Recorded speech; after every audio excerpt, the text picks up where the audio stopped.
Hey everybody, I'm Jack Reedy with Future Pastimes, and I'm the designer of The Adventures of Conan, which is an upcoming dice game board game from Gale Force 9. It's going to be part of a Game Found campaign, and there's a link to that in the description. That will launch here pretty soon. And in this video, I wanted to focus in on one of the things in the game, and that is the adventure cards. There are over 40 different adventures that are going to come up. There's always going to be 3 of them face up for the Conan player and an ally if it's a 3 or 4 player game to try to navigate Conan to get to. Each of these adventures is from one of several Dark Horse Comics lines of Conan stories, be it Conan, Conan the Cimmerian, Conan the Slayer, Conan the Avenger. Dark Horse did a lot of different Conan adventures, and we're drawing from many of them. And I wanted to kind of go over what is on the adventure cards and how the adventure phase works. Now, there are several phases in the game, and they're sort of listed here. You have a resource phase and the main phase, possibly an encounter phase. A lot of this is leading up to the adventure phase. So the Conan player is going to be trying to get to one of those 3 kingdoms where there is an adventure so that they can attempt to complete it. And the way it's going to work is, take a look at one here. This is Tower of the Elephant. So we can see here it's in Zamora. So we would mark that kingdom on the board so that the players can see, all right, that's one of the 3 kingdoms that Conan can try to get to. And if they do get to it by the end of the main phase, then Conan will attempt to complete this adventure. But the way it works is, you can see here, these are all the results that are necessary to complete that adventure. And if completed, whoever is responsible for completing it will potentially gain these rewards that are listed on the bottom. But the other thing we have here at the bottom here is a point value. It's going to be 1, 2, or 3 points, and that is per die. So different players are going to contribute dice to completing the adventure, and for each die that they contribute, they're going to score that many victory points. But the Conan player ultimately has the most agency over deciding which dice are going to be used. So the way it's going to work is, you're going to start with the player clockwise or counterclockwise from Conan, which is determined at the beginning of the round. And that player is going to roll their dice first. And Conan will look at the results rolled, and any that match the needed results, the Conan player can decide to choose to use that player's dice and apply them. So if they've rolled a couple of thieves, Conan can say, all right, yeah, I'll use those 2 dice. They may have rolled many of them, even all of them, and the Conan player can choose to use any or all of them or none of them, just knowing that for each die that he does choose, he or she, that player is going to score that many points. And this one is 3. It's 3 victory points per die. Now, if you're playing a 3 or 4 player game, then after the Conan player has chosen those dice, the next player will roll. And once again, the Conan player will decide how many of those dice they want to choose to complete it, leading up to the Conan player rolling last.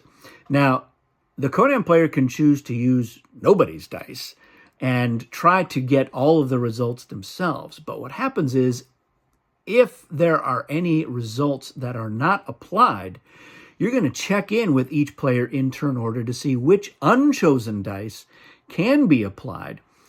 And those dice are going to be applied. And if somebody other than Conan is able to apply the last die, that player will get the card and potentially gain these rewards. So you're going to be able to gain these rewards anytime you end a round in the matching kingdom, so in Zamora.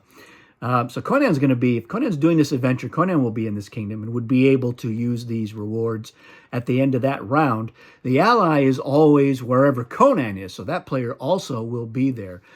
Any of the foes in the game will not be there, but if they get the card, they can always travel to Zamora in a subsequent round and then get those rewards. So the Conan player really has to decide, how important is it to get the card versus how many points they're going to be giving away. Because conversely, they can also choose all of the results from other players' dice. As long as the Conan player is the one that is making that decision, if they've completed it, the Conan player will get the card and can gain these rewards. On this particular one, you would advance one on the thief track. Now, that's the achievement track, and it's a way to score victory points, get other perks. So the Conan player may be quite interested in getting an advancement on the thief track. They'd also get to roll the treachery die, and that's one of the kingdom dice. So there's a die that matches each type of kingdom, and Zamora is the only yellow treachery kingdom in the game. So they get to roll the yellow die, and that's usually going to give you fate tokens, maybe gold. So the Conan player has to weigh that, and they have to decide, all right, maybe I think I can get some of these, so I'll pick a couple of these other results and see if I can't roll the rest myself. But sometimes the Conan player has been weakened leading up to the adventure round. If they take wounds from fights or duels or from encounters, they're going to have fewer dice that they themselves will get to roll. So we'll take a look at a different one here. So that was a 3.1. This is a Frost Giant's Daughter, so it takes place up in Nordheim. This one only has 4 symbols, 2 of which are warriors, which is much easier for Conan to roll. And then these are scries, and Conan has the scry symbol on his orange dice, and then a wild symbol on the other pair of dice that the Conan player will typically have. This one has more rewards on it, so you get to roll the Savage die. That's the one for the Red Kingdoms. Actually, it's the same amount. So you would get a character die for free in the next round. So that's one of your extra dice. It's only 2 points per die, so it's a little less painful for Conan to use other people's dice. And if we look at this one, this is Den of the Pleasure Goddess. Takes place in Koth. Again, 5 symbols, but here we have 3 of them are warriors, which is the easiest symbol for Conan to roll. But then there's 2 sorcery symbols, which none of Conan's dice have a sorcery. It does have that wild, which you can use for that. It's only 1 point per die, so this is actually, in many cases, where the Conan player doesn't think they're going to be able to use as many of their own dice. The 1 point adventures are usually better for them to go to, but sometimes the ally has other plans. Here they would get to advance on their 2 lowest achievements, and then they would gain a sorcery fate token. So this could be good as well. So the Conan player, they got to look at those 3 adventures. They got to weigh, 1, how easy is it to get to that kingdom, and 2, what are those rewards? Are they worth it? How many points are they going to be given away?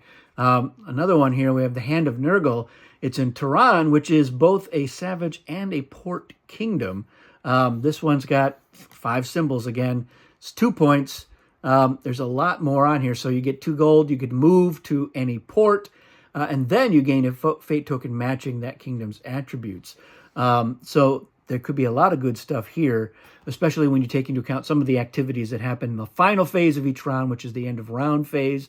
And that's an additional way to score victory points or to gain advancements on the achievement track. So yeah, there's some tough decisions for the Conan player to make.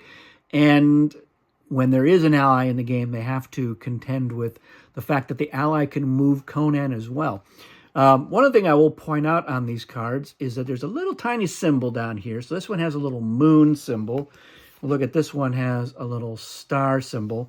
There's a circle, a square, and a triangle. So all of these adventures are divided up into basically an even number of one of those symbols.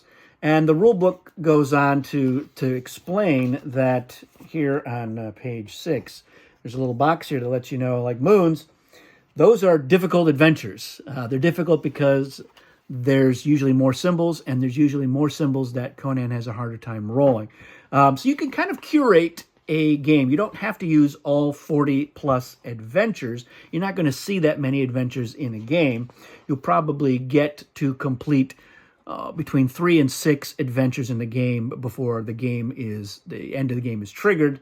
But you can say, all right, if we're playing a 2-player game, then it recommends that you use the circles or the stars. Stars would be for a more challenging 2-player game. Circle would be for an easier 2-player game. So it lets you moderate or, figure out what's the best mix. If you're new to the game, you're probably going to want to try to do the less challenging adventures. So you would just deal out like the moons And I think the triangles are also very challenging as well. So that's how the adventures go. There's quite a few, and there are a number that are in the same kingdoms. So there's quite a few that are in Zamora. There's Dogs of the Hills and Rogues in the House. And there's at least one adventure in most of the other kingdoms for now. And there you have it. That's how they work. I would say go ahead and ask questions in there. I know there's still a lot that till you've seen some playthroughs from for the whole game, it's hard to fully wrap your head around how things work. But I love the adventure phase because it's really tense. It's tense for Conan, trying to decide how many points and when do they think they can push their luck and roll the symbols that they need. But if you know which kingdom you're going to try to go to do an adventure, along the way you may be able to pick up fate tokens. And if you get the fate tokens that match the adventure that you're going to do, then you have a little bit more of a safety net because you're able to change results that don't match into results that do. And perhaps a god token may also give you a chance to re-roll some of your dice or change a result to something else. So you have some tools at your disposal, but you have to acquire many of those tools through the rest of the phases. So there you have it. That's it for this one. Thanks for watching, and we'll see you again soon.